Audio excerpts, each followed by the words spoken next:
So what is seeing, and what is listening, and what is learning? I think there are three related to each other. Seeing. Learning, hearing, and seeing. Mm-hmm. What is seeing? Perceiving. Do we actually see? Or do we see through a screen, darkly? Screen of prejudice, screen of our idiosyncrasies, experiences, our wishes, pleasures, fears. So, and obviously our images about that which we see and about ourselves. So we have these screen after screen between us and the object of perception. So do we ever see the thing at all? Or is it the seeing is colored by our knowledge, botanical experience, so on, so on, so on, or our images which we have about that thing, or the belief in which my mind is conditioned, the mind is conditioned, and therefore prevents the seeing? Or is the memories which mind has cultivated prevents the seeing? So seeing may not take place at all. Mm-hmm. And is it possible for the mind not to have these images, conclusions, beliefs, memories, prejudices, fears, and without having those screens, just to look?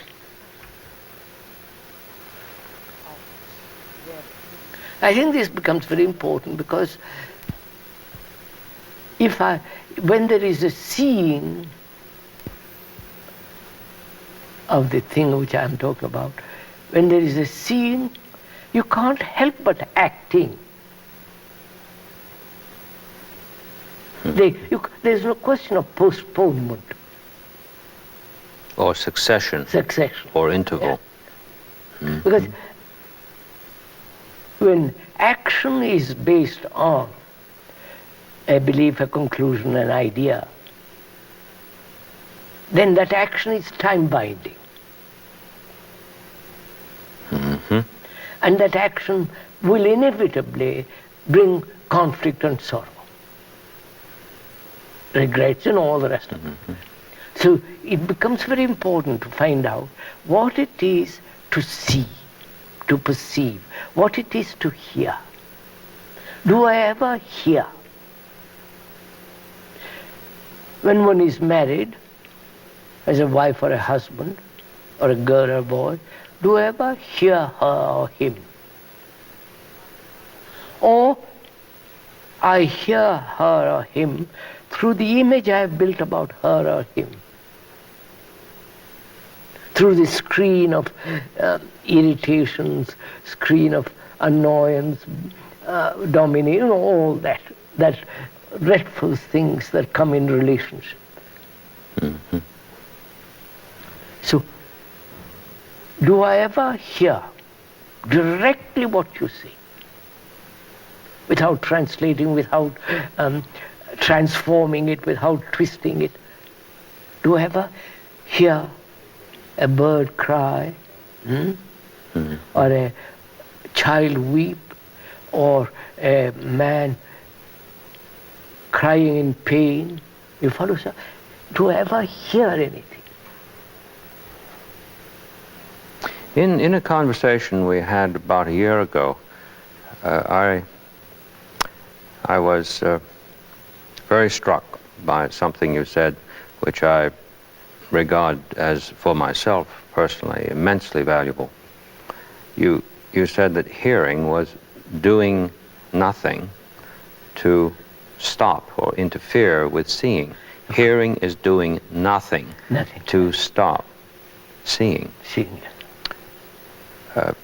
That is very remarkable, because in conversation, the notion of hearing is regarded as intimately associated with command. We will say, won't we, now hear me out. And the person thinks that they have to lean forward in the sense of do something voluntarily. Right. It's as though they have to screw themselves up into some sort of agonized twist here, not only to please the one who is insisting that they're not hearing, but to get up some hearing on their own. Right. Yes. So, does a human being, I or X, listen at all? And what takes place when I do listen? Listen in the sense without any interference, without any interpretation, conclusion, like on this, all that takes place. What happens when I actually listen? So look, we said just now, we cannot possibly understand what beauty is if we don't understand suffering, passion. You hear that statement. What does the mind do? It draws a conclusion. It has formed an idea, verbal idea, words, hears the words, draws a conclusion and an idea. Say, a statement of that kind has become an idea. Then the mind says, how am I to carry out that idea? And that becomes a problem. Of course it does, because the idea doesn't conform to nature, and other people have other ideas, and they want to get theirs embodied. Now we're up against the clash. Yes. So, can I listen to that? Can the mind listen to that statement without any forming an abstraction? Just listen. And either agreeing or disagreeing, just actually listen completely to that statement. If I'm following you, what you're saying is that were I to listen adequately, or just, let's say, listen, because it's not a question of more or less. I'm absolutely listening, or I'm absolutely not listening. That's yes.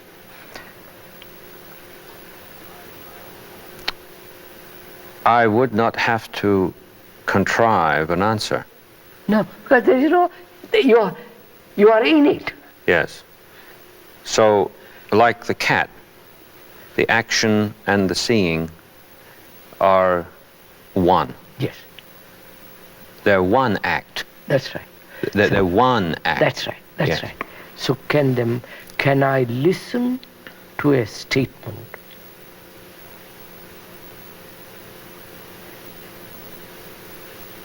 and see the truth of the statement or the falseness of the statement? Not in comparison, but in the very statement that you're making. I don't know if I'm making myself clear. Yes, you're making yourself very clear. That is, I listen to this statement. Beauty can never exist without passion, and passion comes from sorrow. I listen to that statement. I don't abstract an idea of it or make an idea from it.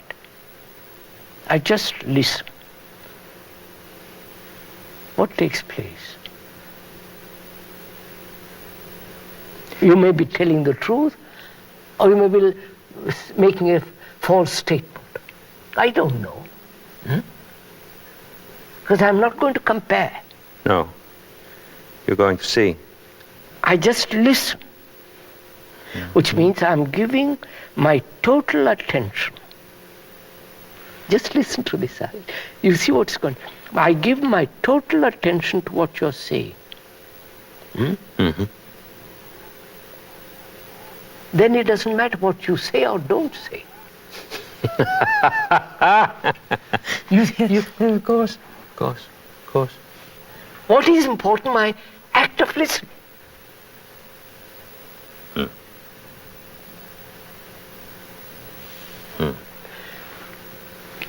And that act of listening has brought about a miracle of complete freedom from all that your statements, whether true, false, real. My mind is completely attentive. What more? Without attention means no border. Moment I have a border, I begin to fight you. Agree, disagree. Moment attention has a frontier, then concepts arise. But if I listen to you completely without a single interference of thought or ideation or mentation, just listen to that, the miracle has taken place, which is my total attention absolves me, my mind, from all the statements. I don't know if I'm correct. Yes, you are. Therefore, my mind is extraordinarily free to act.